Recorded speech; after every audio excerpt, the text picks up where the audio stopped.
Hello बच्चों, कैसे हैं आप लोग। आशा करती हूँ आप सभी लोग अच्छे होंगे और पढ़ाई भी अच्छे से करते होंगे। जैसा कि हिंदी व्याकरण से हम उपसर्ग का वीडियो अपलोड कर चुके हैं, यदि आप लोग नहीं देखे हैं तो देख लीजिएगा। अब हम हिंदी व्याकरण के शब्द रचना तत्व से समास पढ़ाएंगे, समास शब्द रचना पढ़ाएंगे। तो यहाँ पे देखिए, समास शब्द का अर्थ संक्षिप्त रचना करने की विधि, किसी चीज को छोटा करने की विधि को हम क्या कहते हैं, समास कहते हैं। यहाँ पे देख लीजिए, वही लाइन लिखी भी गई है।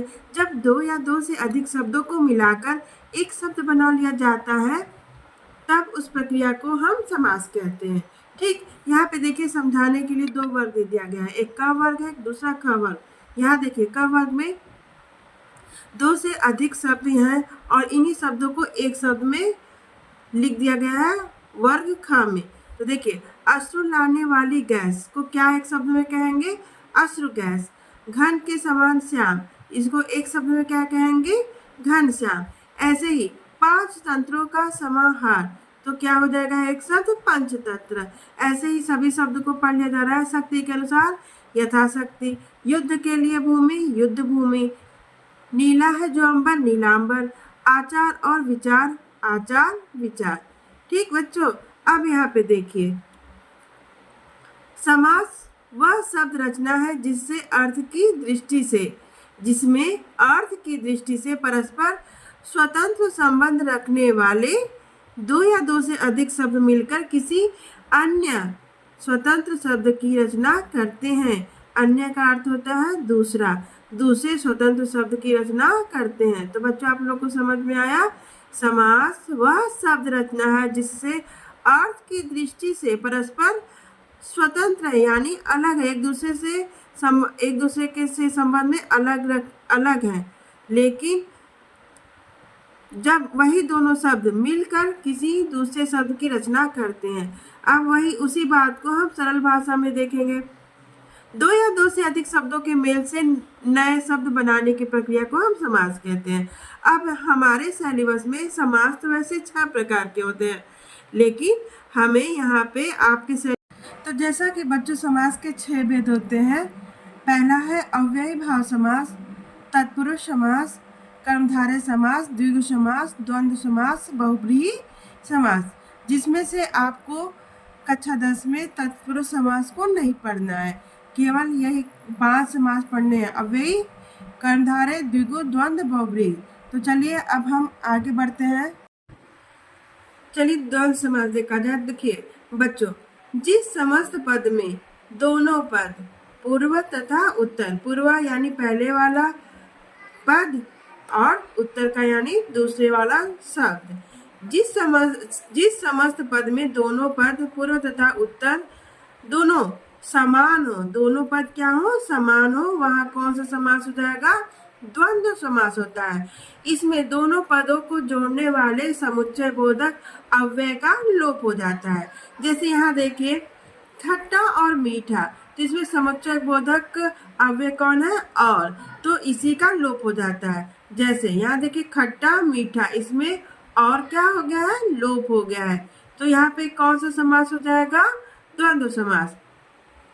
अब यहाँ पे देखिए कुछ जैसे कि द्वंद्व भेद के निम्नलिखित भेद है, तो उन भेदों को भी देख लिया जाए। जैसे यहाँ पे देखा गया है, च अर्थे द्वंद्व। परिभाषा के अनुसार इस समास में आए हुए पद और यहाँ पे च का अर्थ होता है और, इसलिए यहाँ ब्रैकेट में च लिख दिया। आप लोग ब्रैकेट में जो लिखा है च, इसका अर्थ क्या होता है, और, जो ज्यादातर संस्कृत में लिखा जाता है। आए हुए पद से जुड़े होते हैं, विग्रह की दशा में और सभी पदों के बाद आता है। विग्रह की दशा में च और पदों के, सभी पदों के बाद आता है। इस समास के 3 भेद होते हैं, इतरेतर, समाहार और एक शेष। जैसा कि द्वंद्व समास के 3 भेद है, इतरेतर, समाहार और एक शेष। तो इसमें पहला भेद है इतरेतर द्वंद्व समास। इसके बारे में हम जानते हैं कि इतरेतर द्वंद्व समास कैसे बनता है और किसे कहते हैं। तो इतरेतर का अर्थ होता है अन्य या दूसरा। द्वंद्व समास के इस भेद में अलग अर्थ वाले दो या दो से अधिक शब्दों का समास होता है। समस्त पद में शब्दों की संख्या के अनुसार विभक्ति और वचन का प्रयोग होता है। तो यहाँ देखिए इतरेतर द्वंद्व समास का उदाहरण दिया गया है। राम और कृष्ण, यहाँ तो और लग गया है, यहाँ पे दो शब्दों के बीच समुच्चय बोधक अव्यय और का प्रयोग कर दिया गया है। ठीक, यहाँ पे देखिए राम लक्ष्मण भरत, यहाँ संख्या, यहाँ पे ऊपर वाले उदाहरण में तो द्विवचन है, लेकिन नीचे वाले उदाहरण में यह बहुवचन है। तो इसमें हम द्वंद्व समास का प्रयोग कैसे करेंगे? तो यहाँ पे देखिए उदाहरण, इसका समास विग्रह किया गया है राम लक्ष्मण और भरत। तो अन्य पद में हम और का प्रयोग करेंगे, यहाँ अर्थात द्वंद्व का प्रयोग करेंगे। देखिए यहाँ लिखा भी गया है, उपयुक्त उदाहरणों में दो पदों के समास में द्विवचन तथा तीन पदों के समास में बहुवचन स्पष्ट रूप से देखा जा सकता है। अब यहाँ पे देखिए अन्य लिंगों का समास होने पर बाद में आए हुए शब्द का लिंग के अनुसार रूप बनता है। यहाँ देखिए राम सीता, तो राम और सीता, सीता राम, सीता और राम। यहाँ पे देखिए जैसे है वैसे ही करना है। यहाँ देखिए इस समास के अन्य उदाहरण इस प्रकार देखे जा सकते हैं। अर्थ धर्म, तो इसका द्वंद्व समास विग्रह क्या होगा? अर्थ और धर्म। पत्र पुष्प फल में समास विग्रह कैसे करेंगे? पत्र पुष्प और फल। गाय बैल, गाय और बैल। यहाँ देखिए समाहार द्वंद्व समास, यहाँ देखिए समाहार का अर्थ होता है समूह। इस प्रकार के द्वंद्व समास में आए हुए पद अपना अर्थ बताते हुए भी मुख्य रूप से समाहार अर्थात समूह का अर्थ घोषित करने लगते हैं, समूह का अर्थ बताते हैं। जैसे पारिपाद, तो इसका समास विग्रह करेंगे तो क्या हो जाएगा? हाथ और पैर का समूह। तो यहाँ पे समाहार द्वंद्व समास हो जाएगा। यहाँ पे समूह वाचक शब्द का प्रयोग किया गया है। पारिपाद यानी हाथ और पैर का समूह, हस्तपाद हाथ और पैर का समूह। अब यहाँ पे देखिए एक शेष द्वंद्व समास, तो यहाँ पे देखिए एक शेष द्वंद्व समास में अधिकतर च का प्रयोग होता है। जैसे देखिए इस प्रकार के द्वंद्व समास में आए हुए पदों में केवल एक ही शेष रहता है, इसलिए इसको एक शेष द्वंद्व समास कहते हैं, किंतु वचन प्रयोग के द्वारा दूसरे पद का बोध कराया जाता है। जैसे देखिए माता च पिता च। ठीक, अब हम इसका समास करेंगे तो क्या हो जाएगा? एक ही शेष बचेगा, पितरों। और यदि हम पितरों का समास विग्रह करेंगे तो क्या हो जाएगा? माता च पिता च। और जब हम इसका समास करेंगे तो एक ही शेष होगा पितरों, जिसका अर्थ हो जाएगा माता च पिता च। अब चलिए देखिए द्वंद्व समास के अन्य उदाहरण। तो यहाँ पे देख लीजिए समास के अन्य उदाहरण, दो चार पढ़ दिया जाए फिर अगला समास देखा जाएगा। तो यहाँ पे देखिए गुण दोष, और इसका विग्रह क्या हो जाएगा? गुण और दोष। खरा खोटा, खरा या खोटा। पति पत्नी, पति और पत्नी। माता पिता, माता और पिता। यहाँ देखिए जीवन मरण, जीवन और मरण। पाप और पाप पुण्य, तो पाप या पुण्य। यहाँ पे यह दाल रोटी, दाल और रोटी। जल थल, जल और थल। दिन रात, दिन और रात। सुख दुख, सुख और दुख। अब इतना आप लोग तो समझ गए होंगे बच्चों। चलिए अब अगला समास देखा जाए, द्विगु समास। चलिए द्विगु समास, तो द्विगु समास में यहाँ बहुत सारी चीज़ें लिखी गई हैं, बस आप इसको जाने रहिए। द्विगु समास को पहचानने का एक आसान तरीका है कि संख्या पूर्व द्विगु, अर्थात समास का प्रथम शब्द संख्यावाची होता है और दूसरा शब्द संज्ञावाची, तब वह द्विगु समास कहलाता है। अब हम ऊपर का भी बता देते हैं। तो देखिए द्विगु समास मूलतः तत्पुरुष समास का ही भेद है। समानाधिकरण तत्पुरुष समास को कर्मधारय समास भी कहा जाता है और कर्मधारय समास का भेद द्विगु है। यहाँ पे वह सूत्र भी दे दिया गया है, कर्मधारय भेदो द्विगु। वस्तुतः एक अन्य स्थल पर द्विगुश्च सूत्र द्वारा स्पष्ट किया गया है कि द्विगु समास भी तत्पुरुष समास है, इस प्रकार यह कहा जा सकता है द्विगु समास में भी तत्पुरुष समास की मूल विशेषता अर्थात जैसा कि तत्पुरुष समास की मूल विशेषता है कि तत्पुरुष समास की उत्तर पद प्रधान होता है। तत्पुरुष समास में उत्तर पद प्रधान होता है, यह इसकी विशेषता है। चूंकि द्विगु समास कर्मधारय का उपभेद है, अतः इसमें भी विशेषण और विशेष्य का भाव रहता है।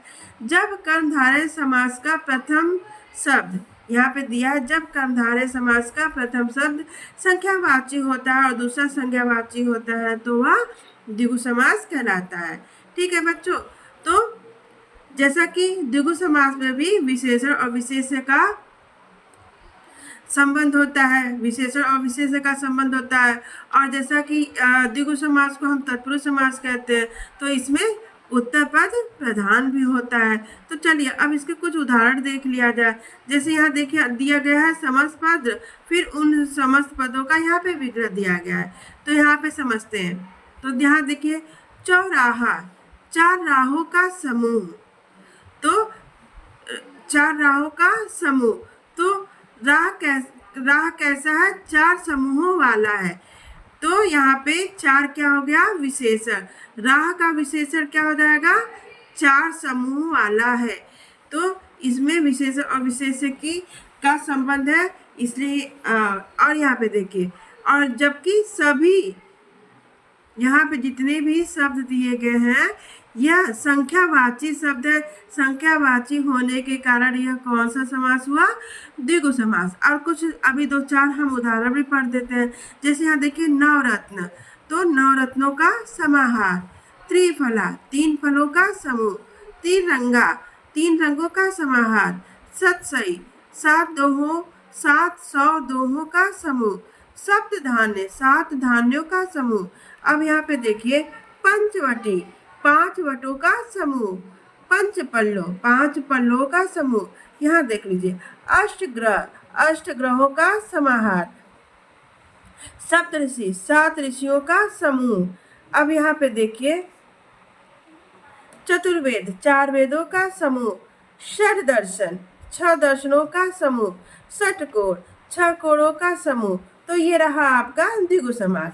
अब हम पढ़ेंगे कर्मधारय समास। तो बच्चों चलिए हम लोग कर्मधारय समास देखते हैं। तो कर्मधारय समास तत्पुरुष समास का ही भेद है। तो तत्पुरुष भेद कर्मधारय, यहाँ पे सूत्र दिया है इसको बताने के लिए कि कर्मधारय तत्पुरुष समास का ही भेद है, इसलिए इसका सूत्र भी यहाँ बता दिया गया। तत्पुरुष भेद कर्मधारय। कर्मधारय समास में पहला अर्थात पूर्व पद विशेषण होता है और दूसरा यानी कि उत्तर पद विशेष्य होता है। एक पद उपमेय तथा दूसरा उपमान होता है। उपमान वह वस्तु जिससे किसी वस्तु की तुलना की जाती है वह उपमान होता है, और उपमेय जिसकी तुलना किसी से की जाए उसे हम उपमेय कहते हैं। अब यहाँ पे देखिए कर्मधारय के भी निम्नलिखित भेद है। यहाँ देखिए पहला भेद है विशेषण पूर्व पद, जिसमें पहला पद विशेषण होता है वह विशेषण पूर्व पद कर्मधारय समास कहलाता है। यहाँ लिखा भी गया है इस कर्मधारय समास का पहला पद विशेषण होता है और दूसरा पद विशेष्य होता है। तो देखिए जिसकी विशेषता बताई जाती है उसे हम विशेष्य कहते हैं, और विशेषण जिससे किसी की विशेषता बताई जाए उसे हम विशेषण कहते हैं। तो आपको विशेषण और विशेष्य में अंतर समझ में आया। अब चलिए हम यहाँ पे कुछ उदाहरण देख लिया जाए विशेषण पूर्व पद कर्मधारय का उदाहरण। तो यहाँ पे समस्त पद दिया है पीताम्बर, पीत है जो अंबर। महाजन, महान है जो जन। तो यहाँ पे देखिए पहला पद क्या है, विशेषण। पहला पद यहाँ पे अंबर कैसा है, अंबर कैसा है, पीला है, और अंबर कैसा है, पीला है। तो पीला पीत क्या है, विशेषण है, अंबर क्या है, विशेष्य। महान है जो जन, महाजन का जब हम समास विग्रह करेंगे तो क्या हो जाएगा, महान है जो जन। तो यहाँ पे जन क्या हो जाएगा, विशेष्य। इसकी विशेष जन की विशेषता क्या है कि वह महान है। तो यहाँ पे देखिए पहला पद क्या हो गया, विशेषण, और दूसरा पद विशेष्य। अब आप लोग को समझ में आ गया। अब चलिए अन्य उदाहरण भी पढ़ लिया जाए। नील गाय, नीली गाय। श्वेतांबर, श्वेत है जो अंबर। महाराजा, महान है जो राजा। अब चलिए कर्मधारय का दूसरा भेद देखा जाए। विशेषण उत्तर पद कर्मधारय, जिसमें दूसरा पद विशेषण होता है, यहाँ लिखा भी गया है। इस कर्मधारय समास का पहला पद विशेषण और दूसरा पद विशेषण होता है। जैसे पुरुषोत्तम, पुरुषों में जो उत्तम है। यहाँ पे देखिए पुरुष क्या है, विशेष्य, उत्तम क्या है, विशेषण। पुरुषों में जो उत्तम है। अब यहाँ देखिए मुनिवर, मुनियों में वर। नर, नराधम, नरों में है जो अधम। अब देखिए विशेषण उभय पद कर्मधारय। इस प्रकार के कर्मधारय समास के दोनों पद विशेषण होते हैं। जैसे कृष्ण श्वेत, कृष्ण और श्वेत, इन दोनों, इसमें देखिए दोनों शब्द विशेषण है। कृष्ण भी विशेषण है और श्वेत भी विशेषण है। अन्य उदाहरण भी देख लीजिए। लाल पीला, श्याम सुंदर, शुद्धा शुद्ध, शुद्ध शुद्ध। तो ये सभी कैसे शब्द हैं, विशेषण उभय पद कर्मधारय समास में आएंगे। आगे देखिए उपमान पूर्व पद कर्मधारय, यानी कर्मधारय का तो कर्मधारय का चौथा भेद है उपमान पूर्व पद कर्मधारय। तो यहाँ पे देखिए उपमान पूर्व पद कर्मधारय किसे कहते हैं और उपमान किसे कहते हैं और उपमेय किसे कहते हैं, पहले ये जान लीजिए। वही बातें इसमें लिखा भी है। देखिए उपमान वह वस्तु है जिससे तुलना की जाती है तथा जिसकी तुलना की जाती है वह वस्तु उपमेय कहलाती है। इतना तो आप जान गए। अब यहाँ पे देखिए उदाहरण स्वरूप, चंद्रमा के समान सुंदर मुख है। तो यहाँ पे सुंदर मुख की तुलना किससे की जा रही है, चंद्रमा से। तो यहाँ चंद्रमा क्या हो जाएगा, उपमान। इस वाक्य में चंद्रमा उपमान है और मुख उपमेय है। तो इस प्रकार के समास में उपमान वाचक पदों का समान धर्म के वाचक शब्दों के साथ समास होता है। उपमान पूर्व पद कर्मधारय में उपमान का पहले प्रयोग किया जाता है। ठीक है बच्चों, तो उपमान पूर्व पद कर्मधारय में उपमान का पहले प्रयोग किया जाता है। यहाँ उदाहरण देखिए, घन इव श्याम। तो यहाँ पे घन के समान श्याम। श्याम किसके समान है, घन। घन अर्थात बादल के समान है। तो यहाँ पे घन क्या हो गया, उपमान, और श्याम क्या हो जाएंगे, उपमेय। यानी कि श्याम उपमेय क्यों है, क्योंकि श्याम का रंग सांवला है, इसलिए ये उपमेय हो गया। किसके समान सांवला है, बादल के समान है। ठीक, अब देखिए समान धर्म उसे कहते हैं जो उपमेय और उपमान दोनों में स्थित हो। बादल भी श्याम वर्ण है और उपमेय कृष्ण भी श्याम वर्ण के हैं। अब कर्मधारय का पांचवा और अंतिम भेद है उपमान उत्तर पद कर्मधारय। तो इस कर्मधारय समास में उपमेय और उपमान दोनों का प्रयोग होता है तथा उपमान पहले न प्रयुक्त होकर कहाँ प्रयुक्त होता है, बाद में प्रयुक्त होता है। तो उदाहरण स्वरूप देखिए, मुख कमल। तो कमल के समान मुख। पुरुष व्याघ्र, बाघ के समान वीर पुरुष। तो यहाँ पे देखिए, तो आप लोग समझ गए होंगे उपमान कहाँ पे प्रयुक्त हो रहा है, बाद में प्रयुक्त हो रहा है। तो यहाँ पे उपमान क्या हो जाएगा, यहाँ शब्द देखिए मुख कमल। तो कमल क्या हो जाएगा, यहाँ कमल उपमान हो जाएगा, मुख क्या हो गया, उपमेय हो गया। तो इसका हम समास विग्रह करेंगे तो क्या हो जाएगा, कमल के समान मुख। मुख यहाँ पे उपमेय है और कमल उपमान है। और जब हम उपमान उत्तर पद कर्मधारय पहचान करेंगे तो इसमें मुख जो कि उपमान है पहले आ गया है। उपमान कमल है वह बाद में आया है, इसलिए यह उपमान उत्तर पद कर्मधारय होगा। अब यहाँ पे देखिए पुरुष व्याघ्र।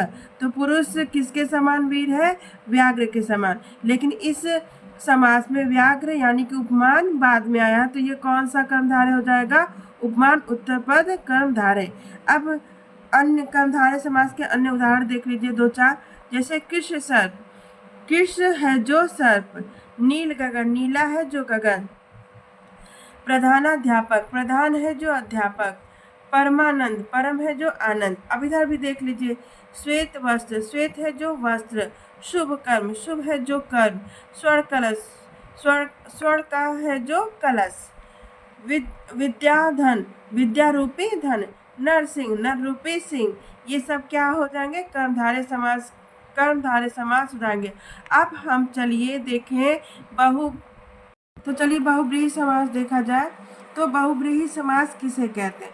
जब समस्त पद में आए दोनों पद मिलकर किसी तीसरे पद की ओर संकेत करते हैं, वहां बहुब्रीहि समास होता है। तो जैसे नीलकंठ, अर्थात नीले कंठ वाला है, जो तीसरा पद क्या हो जाएगा? शिव। तो यहाँ पे अन्य पद क्या हो जाएगा? शिव। तो इसलिए कौन सा समास हो गया? बहुब्रीहि समास। नील और कंठ दोनों ही पद क्या हो गए? गौड़ हो गए। ये दोनों मिलकर तीसरे पद शिव की ओर संकेत कर रहे हैं। तो यह कौन सा समास हो गया? बहुब्रीहि समास। दोनों पद ही गौड़ होते हैं। यहाँ पे देख लीजिए, बहुब्रीहि समास में दोनों पद ही गौड़ होते हैं। यहाँ पे देखिए उसका सूत्र भी दे दिया गया है, जो अभी हम बताएं उसको ये सूत्र के रूप में बता दिया गया। अन्य पदार्थ प्रधानो बहुब्रीहि, जैसे पीताम्बर, पीत है जिसका अंबर अर्थात श्री कृष्ण। इस समस्त पद का विग्रह है पीत है अंबर जिसका अर्थात कृष्ण। यहाँ पर समास में आए हुए दोनों पद पीत और अंबर दोनों क्या है? दोनों के अर्थ अप्रधान अर्थात गौड़ हो जाते हैं, और ये दोनों भगवान श्री कृष्ण यानी अन्य पद के अर्थ को अभिव्यक्त कर देते हैं। इस प्रकार पीताम्बर कहने से भगवान कृष्ण या विष्णु का बोध हो जाता है।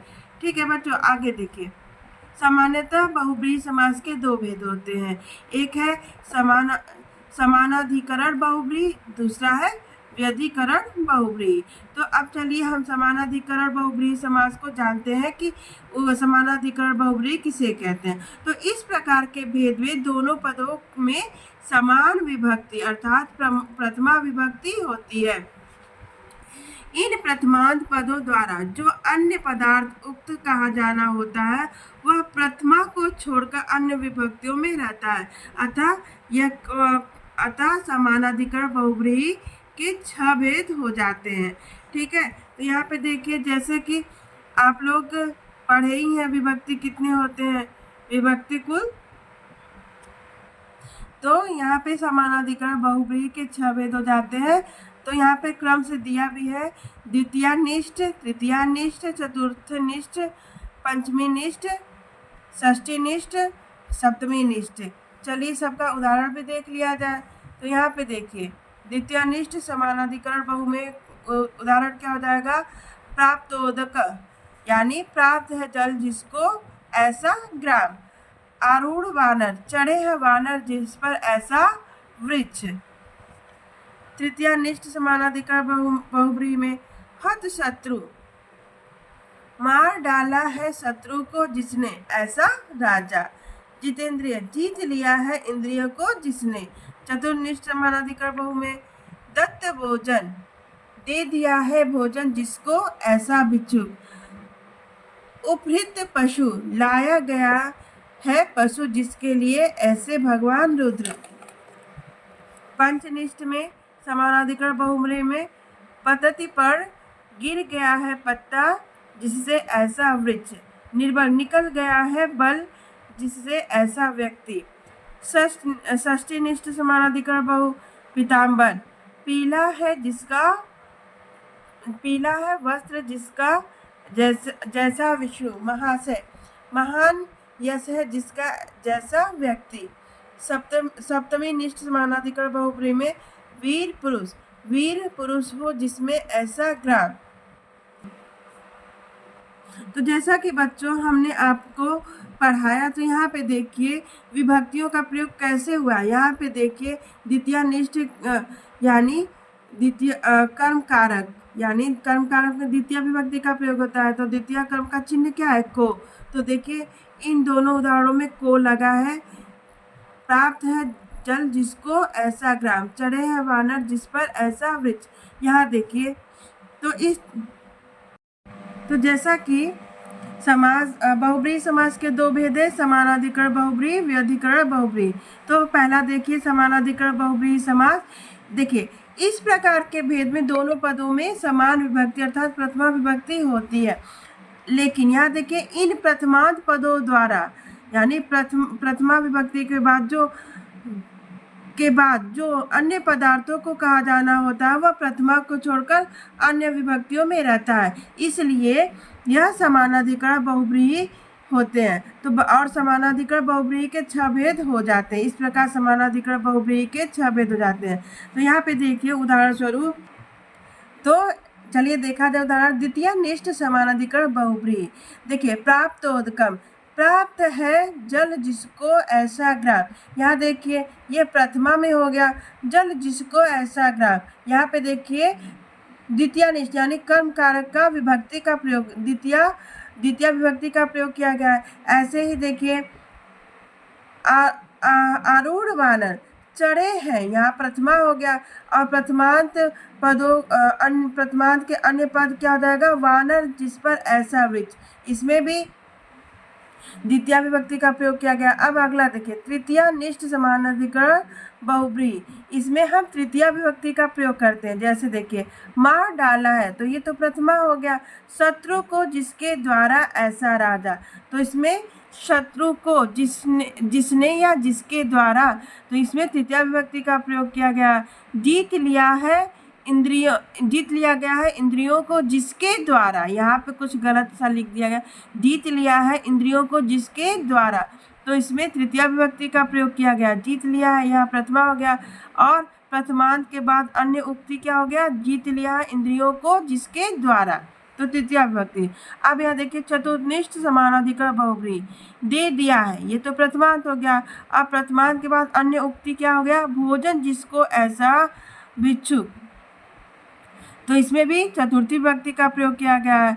लाया गया है पशु जिसके लिए, तो यहाँ देखिए विभक्ति चतुर्थी विभक्ति का प्रयोग किया गया है। पंचमी निष्ठ, गिर गया है, ये तो प्रथमा। पत्ता जिससे, यहाँ देखिए से पंचमी विभक्ति का प्रयोग किया गया। निकल गया है बल जिससे, यहाँ देखिए पंचमी विभक्ति का प्रयोग किया गया।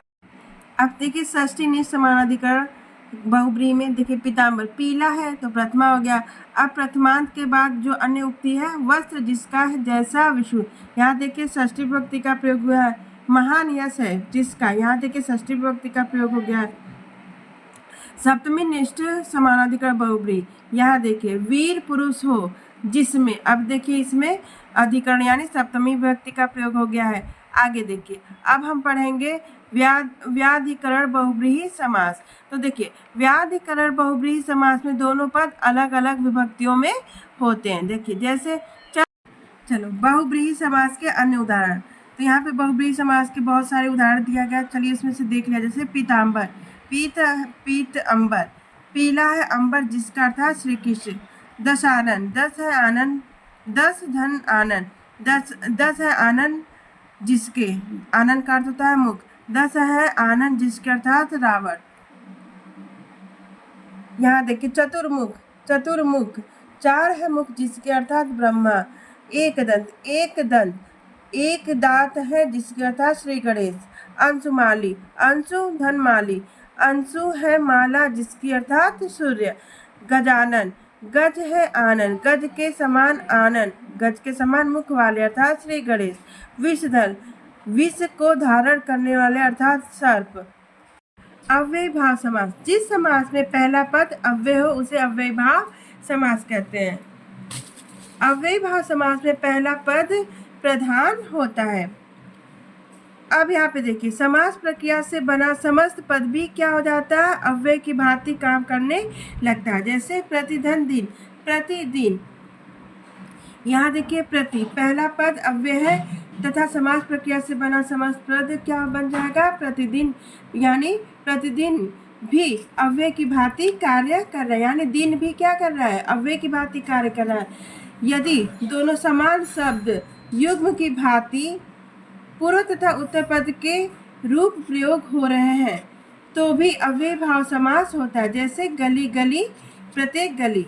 यहाँ देखिए बच्चों यहाँ पे बताया गया ना युग्म की भांति यानी जोड़े की भांति पूर्व तथा उत्तर पद के रूप में प्रयोग हो रहे हैं तो भी अव्ययीभाव समास होता है। जैसे देखिए गली गली, यहाँ देखिए जोड़ा दिया गया है तो भी यहाँ पे क्या कौन सा समास हो जाएगा?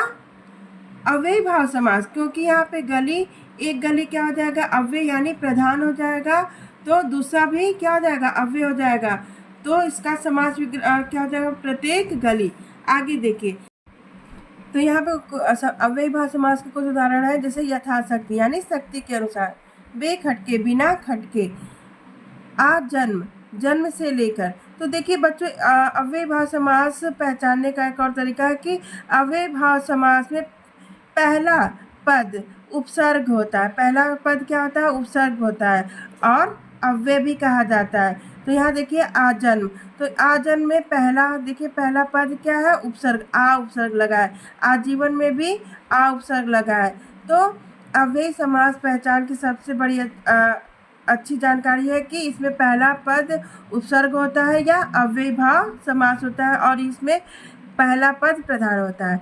अब चलिए देखिए, भर पेट, भर पेट भरकर, इसका समास विग्रह करेंगे तो पेट भरकर। प्रतिदिन, दिन दिन यानी प्रत्येक दिन, प्रत्येक यानी एक एक। हाथों हाथ, हाथ ही हाथ में, इसका हाथों हाथ का समास विग्रह करेंगे तो हाथ ही हाथ में। रातों रात, रात ही रात में। बीचों बीच, बीचों बीच में। अब चलिए बच्चों, यहाँ पे दिया है कर्मधारय और बहुब्रीहि समास में अंतर। तो कर्मधारय और बहुब्रीहि समास में अंतर पहचानने का भी नियम यहाँ पे दिया गया है। यहाँ देखिए, कर्मधारय समास में या तो पहला पद विशेषण और दूसरा पद विशेष्य होता है, फिर भी एक पद उपमेय या फिर एक पद उपमेय और दूसरा उपमान होता है, ये तो आप लोग जानते हैं। अब यहाँ देखिए, बहुब्रीहि समास में दोनों पद मिलकर किसी तीसरे पद की ओर संकेत करता है, उसे हम बहुब्रीहि समास कहते हैं। ये दोनों तो चीज़ें आप जानते हैं, लेकिन अंतर देखिए, समास पद के विग्रह के अंतर में कर्मधारय समास और बहुब्रीहि समास के अंतर को भली भांति समझा जा सकता है कुछ उदाहरणों के साथ। देखिए, यहाँ देखिए, महावीर, महान है जो वीर, तो यहाँ पे महान है जो वीर, तो तीसरा पद नहीं निकल रहा है, अन्य पद नहीं निकल रहा, तो यहाँ पे कौन सा समास हो जाएगा? कर्मधारय। यहाँ देखिए, यहाँ पे भी देखिए, महान है जो वीर, यहाँ पे देखिए तीसरा पद निकल रहा है हनुमान। दूसरे उदाहरण में देखिए, महान है जो वीर, तो महान है जो वीर कौन है? हनुमान। तो जब हनुमान तीसरा पद आ गया तो यहाँ पे कौन सा समास हो जाएगा? बहुब्रीहि। अब यहाँ पे देखिए, नीलकंठ, नील है जो कंठ, जब नील है जो कंठ, तो जब तीसरा पद नहीं लगाएंगे तो यहाँ कर्मधारय हो जाएगा। नीला है कंठ जिसका, तो यहाँ पे कौन सा समास हो जाएगा? नीला है कंठ जिसका अर्थात शिव, तो बहुब्रीहि समास हो जाएगा। ऐसे यहाँ पे देखिए, दो उदाहरण दिए, पीताम्बर का, पीत है अंबर, तो यहाँ पीत है अंबर, तो यहाँ पे कर्मधारय। अब जैसे पीले है अंबर जिसके, तो जब जिसके लग गया तो यहाँ पे बहुब्रीहि समास हो गया। अब चलिए द्विगु समास और बहुब्रीहि समास में अंतर। तो यहाँ देखिए, जैसा कि आप लोग जानते हैं, द्विगु समास में समस्त पद का पहला पद संख्यावाची अर्थात विशेषण होता है तथा दूसरा पद उसका विशेष होता है, परंतु बहुब्रीहि समास में पूरा पद किसी तीसरे पद की ओर संकेत करता है, तो पूरा पद विशेषण का काम करता है। द्विगु और बहुब्रीहि समास के अंतर भी अनेक विग्रहों द्वारा समझा जा सकता है। जैसे दशानन, 10 मुखों का समूह, तो यहाँ पे 10 मुखों का समूह, यहाँ पे तीसरा पद नहीं है तो द्विगु समास। 10 है आनंद जिसके, तो यहाँ तीसरा पद रावण है तो यहाँ बहुब्रीहि समास। ऐसे देखिए, चतुर्भुज, 4 भुजाओं का समूह, यहाँ पे तीसरा पद नहीं है तो द्विगु समास। जैसे ही अन्य पद आ गया, 4 भुजाएं हैं जिसकी विषु, तो यहाँ बहुब्रीहि समास हो गया। अब देखिए द्विगु और कर्मधारय समास में अंतर। तो कर्मधारय समास में समस्त पद का एक पद विशेषण होता है तथा समस्त पद में विशेषण और विशेष्य का योग होता है, जबकि द्विगु समास में पहला पद संख्यावाचक विशेषण होता है। जैसे नवग्रह, नव है जो ग्रह, तो यहाँ पे कर्मधारय हो गया। 9 ग्रहों का समूह, तो यहाँ पे क्या हो जाएगा? द्विगु समास। 5 पंचवटी, 5 है जो वट, तो यहाँ पे 5 है जो वट यहाँ पे समूहवाचक शब्द नहीं दिया है तो यहाँ पे कर्मधारय समास हो जाएगा। 5 वटों का समूह, तो यहाँ पे क्या हो जाएगा, द्विगु समास हो जाएगा। तो आज के वीडियो में आपका यह समास वाला टॉपिक समाप्त हो जाता है। अगर यदि वीडियो आपको अच्छी लगे तो लाइक करिए, सब्सक्राइब करिए, शेयर करिए। तब और धन्यवाद।